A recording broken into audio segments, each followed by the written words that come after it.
So after Reb Getzel says how all of the Likutei Uman is expounding on the greatness of the tzaddik, and if he's the one that revealed all of this, so obviously he's the tzaddik, he's the one that's in the know. So that's the main thing, is to get the light of Rabbi Nachman to hook up. So now he continues, and if you ask, so where is his power now? So he says, behold, it's explained in the books, and specifically in the Likutei Uman, the second volume, the 7th Torah,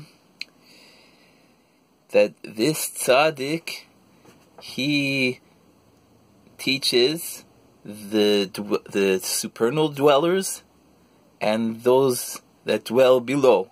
Dori Mala, those that are dwelling high, and the Dori Mata, those that are below, the ones that dwell below. And now he says in brackets, because it's explained there in the Likutei Uman that a tzaddik that can't do that, can't address both the upper worlds and the lower worlds, so then he's not considered a tzaddik. And he says, was there ever heard such a revelation, or any seen something like this? That the tzaddik has to have this ability. Now he continues. Even after he passes on, so he doesn't pass on completely, because he knows very well that the main thing is, so we say in the liturgy of the prayer, that Hashem desires the praise of those that dwell in the earth. See there.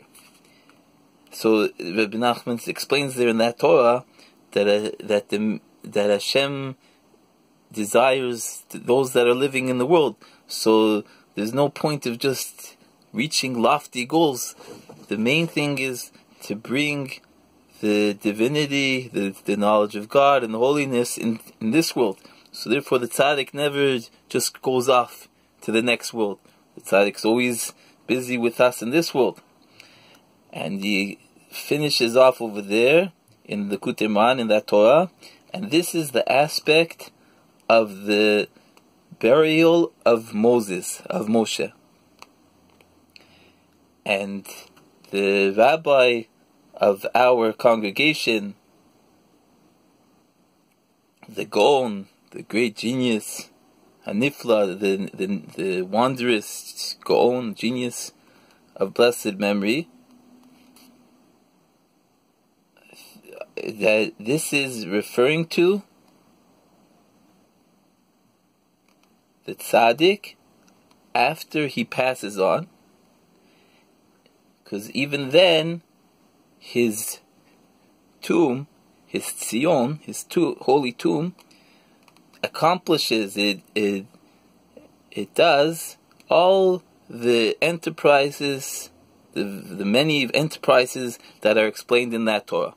So all the jobs of the tzaddik, all the work that the tzaddik is doing in his life, so after he's passes on to the next world, that's all happening by his grave, by his holy tomb.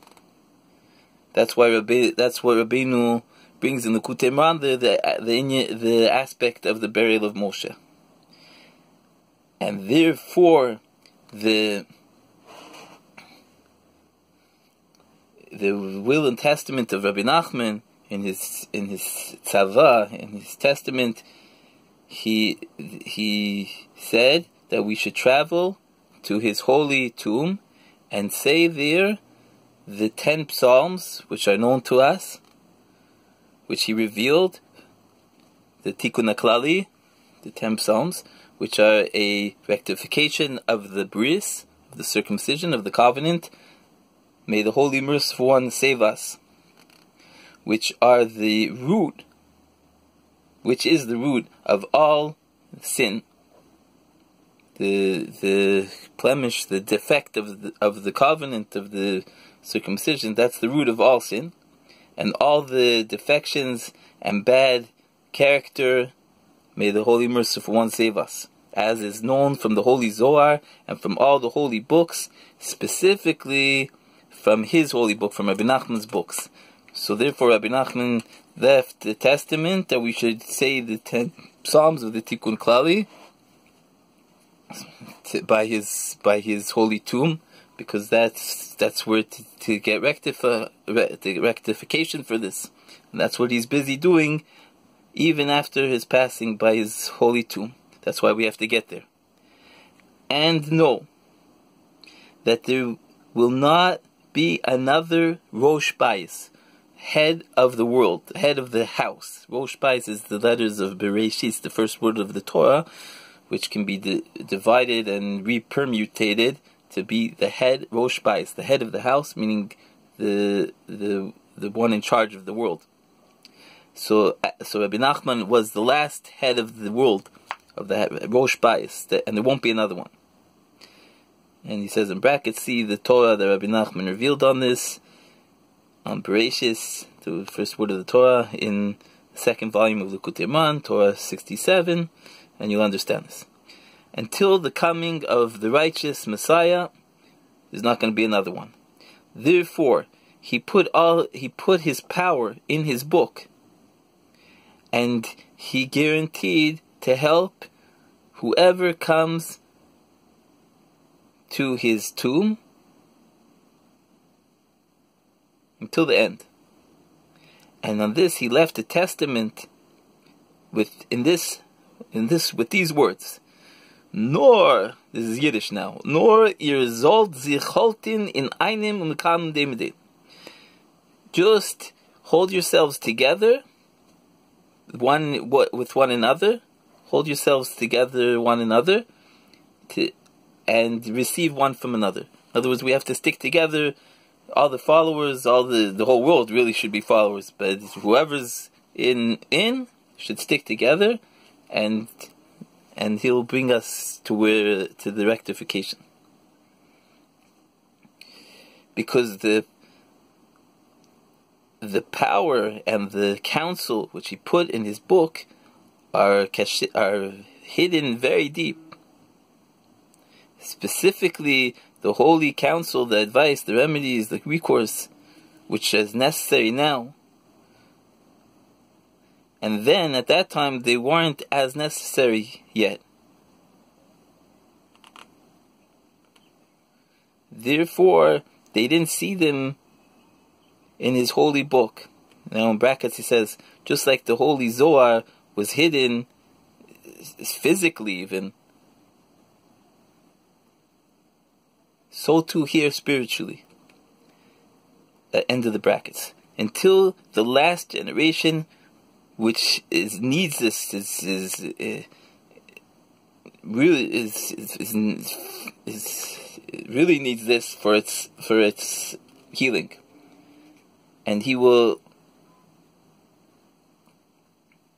and it's necessary to tunnel to really dig by his holy tomb and in his books until one finds the answers, till he finds the solutions, the remedy, the counsel. As it says in the verse in Proverbs, that counsel is very deep water in the heart of a man, and the man of understanding will draw it up, because the deep counsel, the deep advice is not revealed, doesn't get revealed except through screaming from the depths of the heart, as it says in the verse in Psalms, from the depths I cry to you. And it says in another verse that their hearts scream to Hashem. So only through screaming from the depths of our heart we'll merit to get the counsel, and that has to be done by the holy tomb or by the holy books, with the holy books of Rabbi Nachman, because it all goes through the tzaddik as explained before. So therefore, he says, you did well to arouse with your insights in your book Eder HaYekar, one of the books of Rav Kook. This is what this instigated this letter, this whole thing. He read this book, Eder HaYikar. Eder, I think, is a cloak, a precious cloak. I'm not so familiar, Baruch Hashem, with this book. But so in this book, Rabbi Kook is arousing this idea how much we have to, I guess, from what's written here, he's arousing this idea of how much we have to really get to the core, to the right counsel. But Reb Getzel says this is not possible except through connecting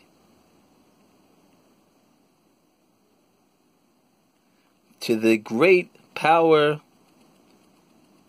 and the deep, the learning in depth, and the hashra'ah is the dawning, it's being the way we say the dawning, hashra'ah of Ruach HaKodesh, being engulfed, getting the light of the precious hashra'ah, wondrous hashra'ah of his.